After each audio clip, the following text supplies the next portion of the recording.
Nah ini menyangkut ke dalam pasal 14 yang dihilangkan, yang saya baca yang very crucial dari Omnibus Law yang tidak ada ketika saya bandingkan dengan Undang-Undang 33 tahun 2014 tentang jaminan produk halal.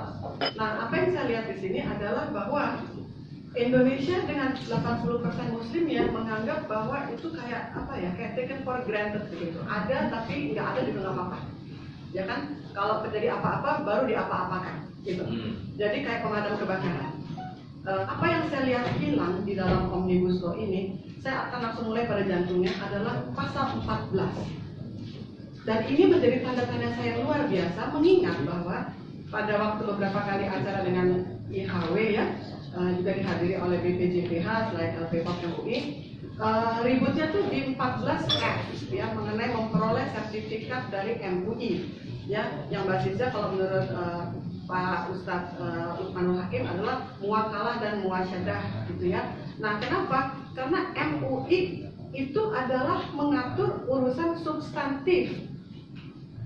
Kalau BPJPH hanya mengatur pendaftaran, oke lah di pasal 29 ayat 1 permohonan sertifikat halal ke BPJPH. Oke, karena memang karakternya adalah bersifat fungsi administratif, doang wanita saja. Dan itu dikatakan di dalam ayat 4-nya bahwa SOP akan diatur oleh PP. Saya sih tidak bisa langsung bahagia dengan percaya begitu saja. Mengingatkan kita tahu juga Kementerian Agama ini nyuruh saya ngomong apa adanya ya. Lebih berat ke LGBT daripada ngurusin halal. Jelas. Mudah-mudahan kita dibully oleh teman-teman media, but I'm telling you the truth gitu ya, karena heavy-nya adalah ya uang dari luar yang masuk gitu ya, dan halal kan nggak ada uangnya gitu ya. Mudah-mudahan saya salah, kalau saya tidak salah jadi pahala, kalau salah mohon dimaafkan.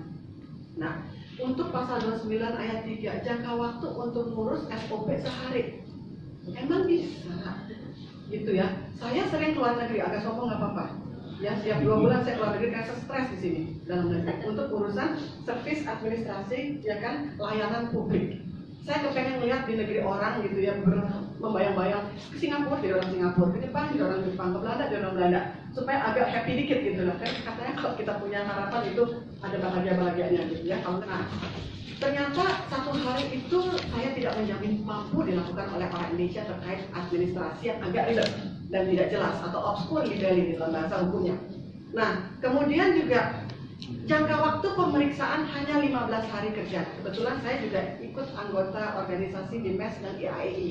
MES singkatan dari Masyarakat Ekonomi Syariah dan IAEI adalah Ikatan Ahli Ekonomi Islam, walaupun nggak ahli-ahli amat, tapi dianggap lumayan ahli. Jadi 15 hari masa kerja ini juga pertanyaan buat saya.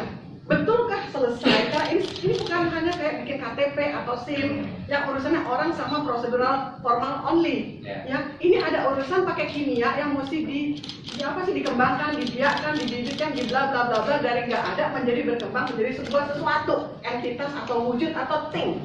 Dan it is a process. Proses itu sunatullah. Kita nggak bisa memaksa proses jadi lebih cepat. Nah, yang penting adalah banyakin dong tuh auditor-auditor yang levelnya. Nah, ini lagi 14 pasal 14 yang dihilangkan di dalam Omnibus Law. Ya kan? Itu 14C. Berpendidikan paling rendah sarjana sastra strata 1 di bidang pangan atau kimia atau biokimia atau mikrobiologi atau biologi atau teknik industri. Apa yang terjadi? Kudu wajib Islam. Di Jepang yang muslim yang itu nggak sampai 2,5%, itu ngejar-ngejar orang Islam yang dokter dari IPB levelnya untuk apa? Untuk jadi tukang potong ayam, tukang potong sapi. Nah di sini nggak Islam bisa jadi tukang potong sapi, tukang potong bla bla bla. Bismillahirrahmanirrahim lah, jadi Islam semua dong. Katanya kebebasan beragama. Ya kan dengan undang-undang Omnibus Law ini, semua orang yang urusan yang menyangkut halal dipaksa jadi mu'alaf. Di mana kebebasan itu?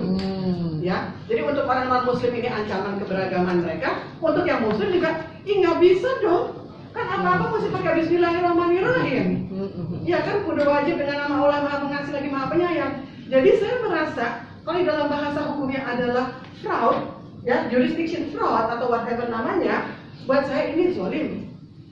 Kenapa zolim? Maksa yang Kristen atau non Islam lah gitu, yang Buddha, yang Hindu untuk wajib dengan jadi syahadat dengan Bismillah, kan mereka nggak mau, belum tentu mau gitu kan, urusan hidayah mau urusan misteri Allah.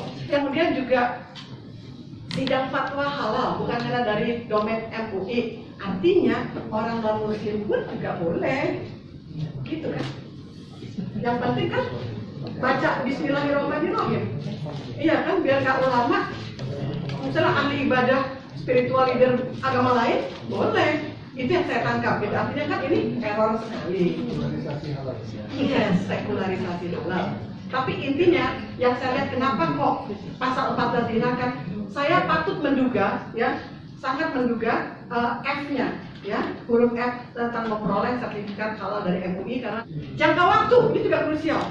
Kemarin aja hanya 2 tahun, hanya quote and quote ya, dengan berapa pajaknya 3 juta rupiah per satu entitas ya, item kurang lebih segitu ya. Ini 2 tahun menjadi 4 tahun. 2 tahun aja dulu banyak kejadian loh. 4 tahun terlalu lama. Iya, nggak bisa. Ya, jadi saya kok gelisah luar biasa. Semoga saya pada umur menyaksikan bahwa ini nggak jadi lahir. Baik, waktunya.